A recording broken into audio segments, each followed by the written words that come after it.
একটা তার বেন্ড করে স্কোয়ার করেছে, স্কোয়ারে করলে তার এরিয়া হয়েছে 81 সেমি স্কোয়ার। স্কোয়ারের এরিয়ার square equal to 81, A equal to 9, 4a equal to 9 into 4 36। এই 36টা সেমি সার্কেলের পরিসীমার সমান হবে, সার্কামফারেন্সের সমান হবে। দেখুন ধরো এই একটা সেমি সার্কেল, তার মানে তারটা এইখান থেকে এই পর্যন্ত এসছে। টোটাল সার্কেল হলে তার সার্কামফারেন্সের সূত্র কি 2 পাই আর।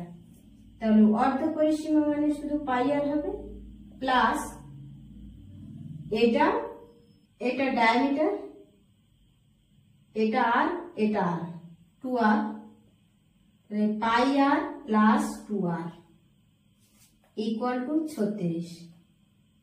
আর equal to 22/7 plus 2 36। R equal to 36 into 7/36 7। R এর ভ্যালু কত? 7। D option answer. আজ এই পর্যন্ত। ভিডিওটা ভালো লাগলে চ্যানেলটা সাবস্ক্রাইব করবে আর ভিডিওটা লাইক করবে।